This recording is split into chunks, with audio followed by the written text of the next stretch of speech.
السلام عليكم ورحمة الله وبركاته. waxaan rabaa maanta inaan idinla shargareeyo qiso yar oo ku dhacday wiil Soomaaliyeed iyo qoys Soomaaliyeed. qisadaasi oo wax badan ka anfici doonto noloshaada inta aad nooshahay. weliba qisadaasi haddii uu Rabbi ka raali noqdo waxa ay noqon doontaa qiso aad kaga fijignaataa cadawgaaga iyo siyaabaha lagu qiyaani karo ama lagu dhakri karo. hadda ka hor wiil ayaa waxa uu qabay gabar عفيفة قروح بدن وحول بيت إلهي ودمية هبين هذا كميت أجابدي أيونين كي سفر جلاي ولي جيس كما أوصل شكين أو كجا شكينة ولي جيس موسن أركن أسرع كلية نقطعنا أسرع كلية يقول جيس يكو قوابن تهاي ويكون أحسن تهاي إلهي مقادير تيس سفر أي صوت جلنينكي وحقو آذي دبي جنعسي هولا جنعسي وحقو الشاقين وجنعسي وآذي ونرش المهي سي يقولي أوهر مريض وأيها يتروي سبوتي وبحي دبي وتجين أنتو دبي خسي مغناي أيها هبين هذا كمدا وحا ودك جهري مثل ويل أن يرى مركز وحكوي السلام عليكم وعليكم السلام وانكو سلامي ولا شيء وانكا قاضي أوكي وحانكو دين لها أيو يري أنيقا وانكا هلاي حقيت دك انتهي مركز وحكو تري والله أنيقا حاسن يعني هاي إيا وريجي مركز وحكو يري حاسمي أتها أوكي waxa uu sii weydiiyay su'aal ah ninkaaga aaway waana calaamad kamid ah calaamadaha dadka zaanigiinta ah hadii marba waa la qabaa la yiraahdo in uu ku ordo ninkaaga aaway waxa ay ku tiri ninkii uu baxay waa iska dumar oo maqan yahay Dubai uu jira xagaas ku maqan yahay si Soomaaliyeed gabdhaha niyadooda inta badan way iska furanta way iska la sheekaysatay dhagarta miisan ogeyn markaas wuxuu ku yiri ninkaaga ma maqan yahay okay وحكوين قفيا وانكاسي هلا بالكورة هذا كلا فائدة سنة ما كاش عقدت إلى عن كام مكان قلي ويكعرف تقولي جديس كعادة إنت درجة روح كورة ما ضوضة معني والبيت هذا لو كتورتورا صبيح دم بيت وسوق وحو قشتي إن أوناك تان للساحة إنت أونين كذا مقناي قولي جدا نو تيجنجري إلهي مقادتي سنينكي ونحي أرنتي وسوق قشي نينكي ماضي أرنتي ومقلي ونحي وحتاس كاغا سي داران waxa uu sheegay calaamado uu ninkeeda ku yaqaanay calaamadahaas oo ahay in laabta ama labada nas dhexdooda ay ku taalo bar ku aadka dhabarkan ay kaga yaalo dhaawac halka muruqa hoosana uu kaga yaalo dhaawac kaleeto ninkii uu naxay waa wax la rumaysan karo wuxuu sidoo ku arkay ninkan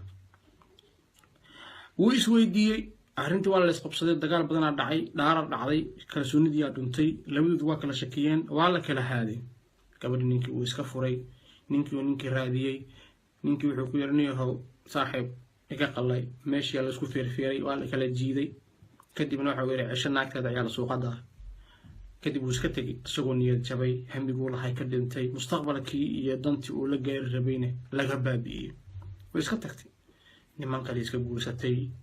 marba habeenba mid iska guursado oo istraada kalmaad ku digi doontaa uu iska fasaxaa ku kale buutatay nolosheedii way baaba'day maalintii dambeeto ayuu ninkiina uu aad u jeclay meelahan oo xoogaa uu qaaqooraya oo ka fiirfiirinaya uu soo raadiyay markaas oo iyadoo markaas garoob ama carmal sida u taqaana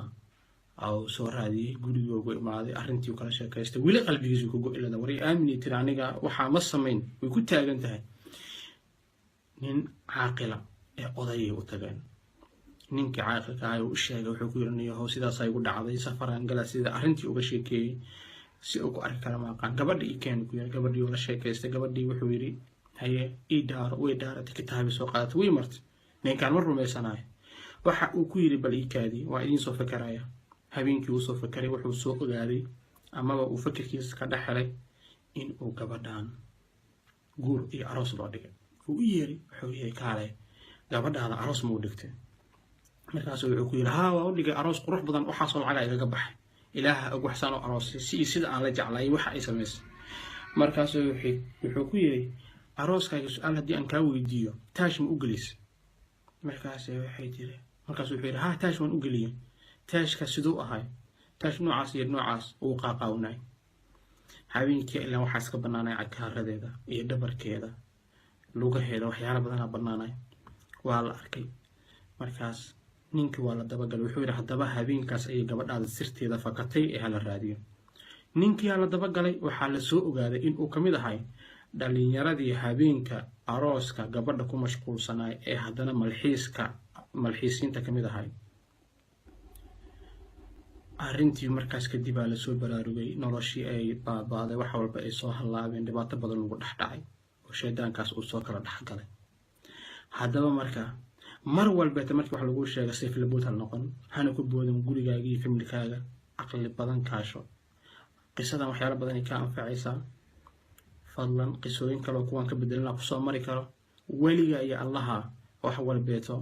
si u dhaceen ha dhihin